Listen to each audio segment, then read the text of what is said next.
মাদ্রাসা service কমিশনের group D পরীক্ষার admit card দেওয়া শুরু হলো। আপনারা জানেন যে এর আগে ফার্স্ট এসএলএসটি 2010 গ্রুপ ডি যে লিখিত পরীক্ষা, যেটা প্রিলিমিনারি স্ক্রিনিং টেস্ট অলরেডি 73,978 জন প্রার্থী যোগ্যতা অর্জন করেছে। তা সত্ত্বেও কিন্তু 29/5/2011 তারিখে লিখিত পরীক্ষা দিতে পারেননি। তাদের নাম আর রেজিস্ট্রেশন নম্বর পশ্চিমবঙ্গ মাদ্রাসা সার্ভিস কমিশনের ওয়েবসাইটে প্রকাশ করা হয়েছে এর আগে সেটা। কিন্তু আজ যারা পরীক্ষা দিতে পারবেন, অর্থাৎ ফার্স্ট এসএলএসটি 2010 গ্রুপ ডি পরীক্ষায় আপডেশন যারা করেছেন এবং সেই সংখ্যাটা হচ্ছে 73,978 জন পরীক্ষার্থী যারা কিন্তু পরীক্ষা দিতে পারবেন, ঠিক আছে, তাদের জন্য অ্যাডমিট কার্ড দেওয়া হলো অফিসিয়াল ওয়েবসাইটে। কিভাবে এখান থেকে ডাউনলোড করবেন সমস্ত কিছু দেখে নেওয়া যাক।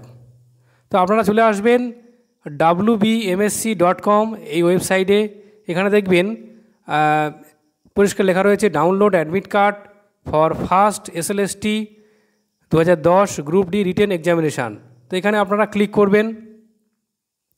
ক্লিক করার পরে দেখবেন এটা খুলে যাবে ইম্পর্টেন্ট ইনস্ট্রাকশান হিসাবে। তাহলে 5ই আগস্ট 2024 তারিখে কমিশনের ওয়েবসাইটে প্রকাশিত সমস্ত 73,978 জন প্রার্থীদের 10 সংখ্যা রেজিস্ট্রেশন নম্বর ও জন্ম তারিখ দিয়ে লগ ইন করে এই পোর্টাল থেকে 1/9/2024 তারিখে নির্ধারিত লিখিত পরীক্ষার অ্যাডমিট কার্ড ডাউনলোড করার জন্য অনুরোধ করা হচ্ছে। The window of downloading admit card will remain open 1/9/2024 তারিখ পর্যন্ত কিন্তু খোলা থাকবে।